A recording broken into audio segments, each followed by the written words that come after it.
Okay, welcome back. So this is part two. So we're going to sort of come up with some suggestions that maybe you might want to try at home. And the first one I think is, and I need to be mindful of this myself, is having a shut off time with the phone. So if your bedtime is 10 o'clock, it's basically saying, I'm going to put that phone down at 8 o'clock. And I'm going to, or 9 o'clock by the latest. By the latest, and turn it off. No blue screens. Yeah. Have an actual wind down to defrag from the day, because if you've had stimulus, mm-hmm. you're not going to get a deep sleep if you're not actually calm. Yeah. It's putting your nervous system into reset. And do you know what I've tried doing recently is putting my phone a lot more into silent mode, because what I noticed was certain pings from certain apps, I knew, oh, that's a work ping. Yeah. Or, oh, that's a social ping. And depending on the ping, you do, don't you? Yeah, if it was a social ping, I might sort of not be so sort of quick to look at it. But if it was a work-related ping, I'd be sort of, right, okay, that I need to answer to that. Mm-hmm. So what I've tried doing now is putting the phone more onto silent. That's good. I do that with all the apps. I turn off all the notifications. Okay. Or I set them that the notifications of these apps can only come on between this time and this time. I mean, what it's led to in my case is I've had to now develop better time management, because when I look at the phone now, there might be 6 or 7 messages that, because I haven't heard the ping, I haven't automatically gone straight to the phone. Yeah. So when I do check the phone, so let's say I check it once every hour, there might be sort of 6 or 7 messages there. And it's like, okay, I've got to reply to these now. And then it's like, okay, which ones are the priority, etc., etc.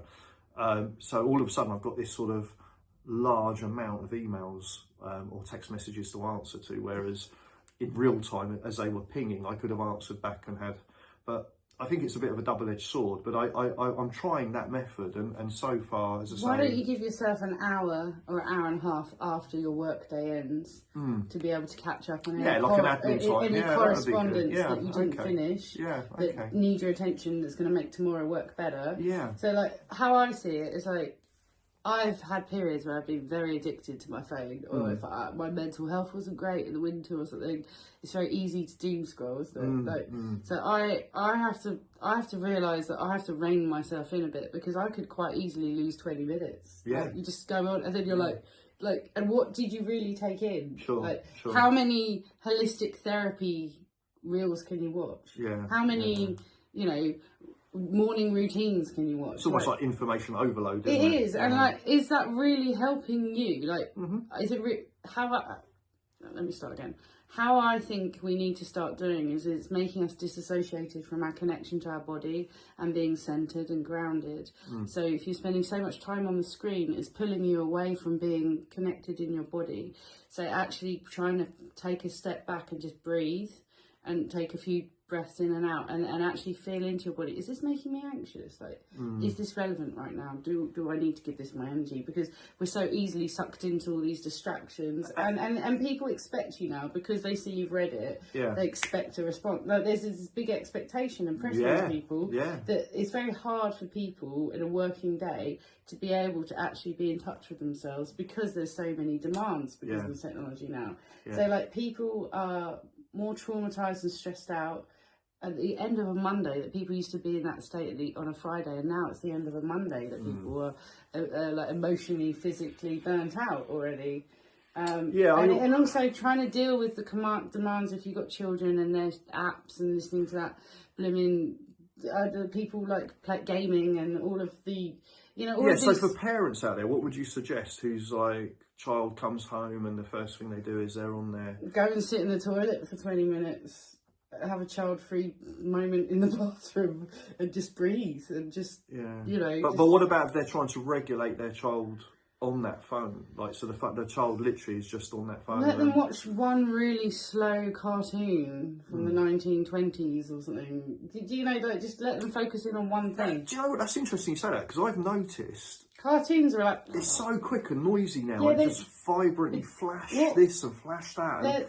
And, it's almost like overload of the senses, isn't it? You know why? Because it puts you in fight and flight, and if you're addicted and in fight and flight, you're programmable. Right. Interesting. We're all being programmed. We're programmed. We're controlled. We're monitored. We're programmed. How much of it is working for you, and how much of it you just need to be honest with yourself. I think it's giving yourself maybe 20 minutes a day just to check in with yourself to say, how long have I been on the phone? Is this working? What can I cut back? Do I need to have that notification on? Because I've turned off all but 2 notifications now. I turned off my emails as well. Well done. I thought I will get to my emails, but I don't need to know. So do you have an allocated time when you check your emails now? Yeah, but not first thing in the morning. Right, okay. I will not touch my phone for a minimum of the first hour of the day. I will not even look at it. Okay. I won't even go there. Okay. It's not. And how has that made you feel by...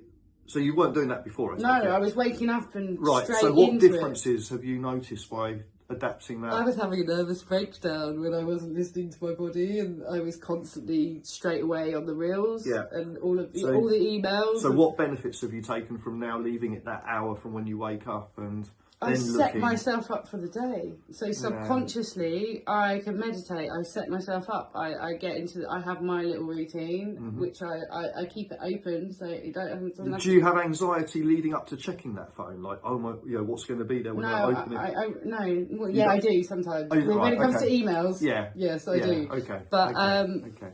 I'm not the. I'm personally, even though I'm addicted to my phone, I'm not the better with technology.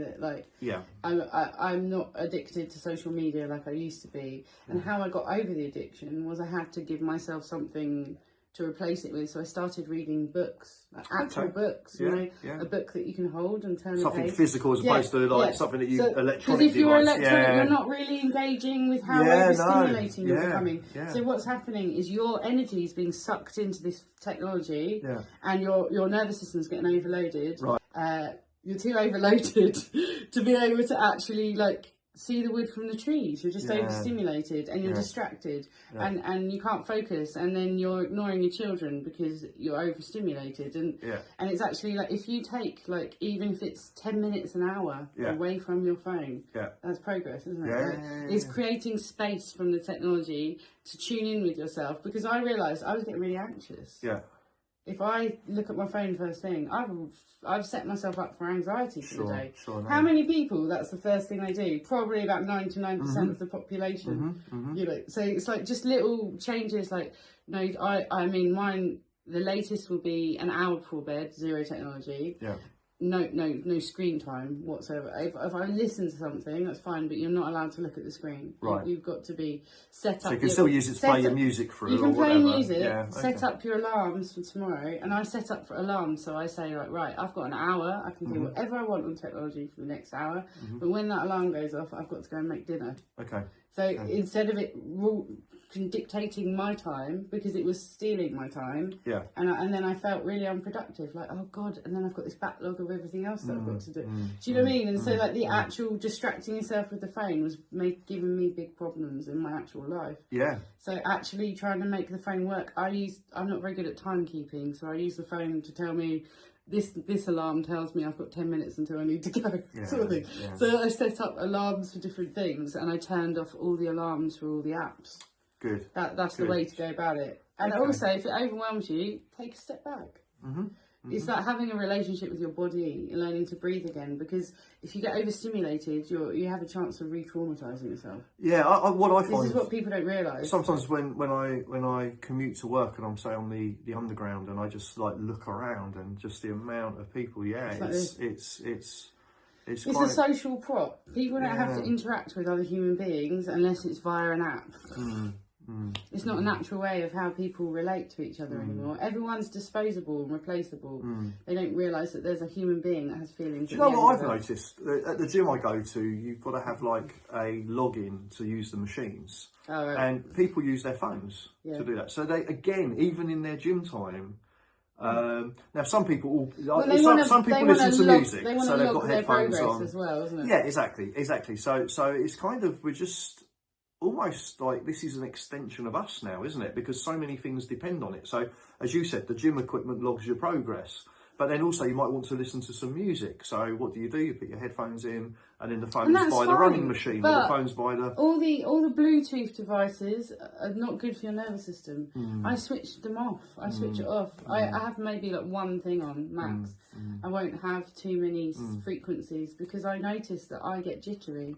And then I'm more on the phone. I was in the sauna the other day, and I actually saw a guy in the sauna with his phone. And That's a bit much, isn't it? And I thought to myself, you know, is that going to damage the phone or what? But no, then it's I thought, waterproof, isn't it? They got waterproof. Yeah, it's incredible though, isn't it? Like, people even going. I'm scared for people's social skills, because I think we need to turn around and say hello and smile at people and realise that it's not a negative thing to actually have a human expression and emotion to another human being that's sitting right next to you. You know? No, absolutely. So I just think we're making this too long. I just think being mindful, bringing yourself back in, breathing, checking in with your body, coming into grounding techniques, because this technology is making you all in your mind and you're not actually grounded. So like bringing your body back to center, bringing yourself back to the breath, look at the sky, look at a cloud, look out the window if you can't go outside, you know, like have moments where you're actually touching in with the people around you and your environment